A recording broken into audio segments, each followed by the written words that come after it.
Hello and welcome back to Nathan Bell's podcast. Be sure to like, subscribe and share with your friends. Today, Nate would like to talk about microscopic life and the universe. Hi guys, so today I'm just going to talk briefly about microscopic life. This will be one of my shorter talks because I don't have a great deal to say. I just want to make a couple of points about life in the universe by talking about microscopic life. So behind me is a picture of a tardigrade. A tardigrade is a microscopic creature, can grow to about 0.5 of a millimetre long. It's an amazing little microscopic animal. And look at it, it's got legs and stuff. Like, it's got 8 legs and it's got fingers. Isn't it amazing? It's absolutely minuscule, this creature. Absolutely minuscule creature. And if it was on your body, you'd have no way of knowing it was on you. So the point I want to make, obviously tardigrades don't have very big brains, so they couldn't really comprehend what we are anyway. But if a tardigrade was on you, it would not have any comprehension that it was on a living creature. And it's like when an ant walks on your body. You've got to ask, if an ant is walking on your body, does the ant really have any comprehension that it is walking on a larger creature? And the answer is probably no. An ant doesn't have any comprehension when it's walking on your body that it is walking on a larger creature. So the point I want to make about life in the universe is, what if we are just microscopic life living in a larger creature? Now, you may have heard this sort of hypothesis before. Many people have suggested this sort of thing before, and some people think it's silly, but it's actually reasonable thinking.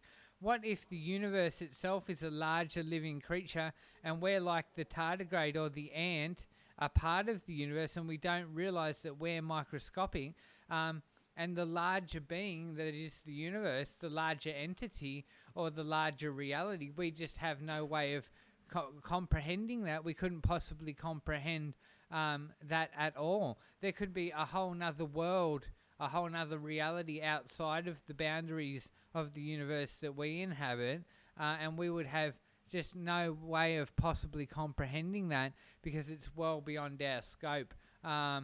So it's like that idea, as above, so below, that so many people say, what if the atoms in our body are like stars, and what if stars in the universe are like atoms in a larger creature, and what if it's all part of a larger network, a larger being? And I've said before, one of the versions of God that I believe in is that all of the stars are neurons in a larger brain structure, and that the universe is actually a brain or some sort of neural network. It's amazing, because if you look at microscopic life like the tardigrade, it's got its own thing going on. It's down there on the microscopic level, bopping around and doing its thing and living its life, and it's making conscious choices to some point.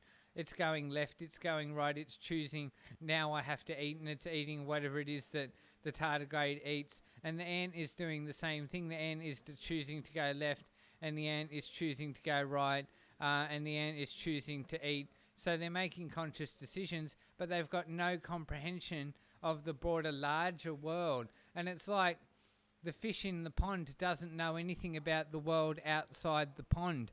The fish in the pond is stuck, and the water, the top of the water that the fish inhabits, is the limits of what it can comprehend of the outside world. It doesn't know about the forest 100 metres down from the pond. The fish in the pond can't comprehend the bear in the forest 100 metres down from the pond. It has no comprehension of that outside world. So that could be us in the universe. It could be a much broader, much larger reality out there outside of the universe, and we just don't have any capacity to comprehend that. There's no way that we could comprehend those things because they're outside the boundaries of our existence. We could be the fish in the pond, and what we see in the sky is the limits of what we can perceive, and we just have no comprehension of what's past that. So try and imagine that you were a being larger than the universe. What if there was a being larger than the universe? Is that God? Is God a being larger than the universe? Is the universe a being, and is that God? But what if you were larger than the universe? What would the universe look like if you were standing beside the universe? You were 100 times bigger than the universe, like I'm 100 times bigger than the ant. Imagine that the ant is the universe and I'm the being standing beside the universe looking at the universe, and the universe is tiny because I'm bigger than the universe. So what does the universe look like? Is it a singular object? Is it a ball? Is it a bubble? Michio Kaku once said the universe is a bubble. So is the universe a thing? Is it an object? And as I've said before in previous videos, the bigger you get compared to the universe, everything in the universe becomes one thing. It becomes one thing. So I think the universe is actually one solid object. It's a material, and all the stars and all the planets make up a fabric, a material, which is the universe. And if you were actually a larger being than the universe in the world outside the universe, you would see the universe as one object, perhaps as a ball or as a bubble. But yeah, remember the suggestions I've given. The fish in the pond does not have any comprehension of the world outside the water's edge. And the little tardigrade swimming around in microscopic land has no comprehension of us and our cities and our cars and our spaceships and all the things that we humans do, because it's this microscopic tiny animal that couldn't even begin to possibly fathom the world past the limits of its own perception.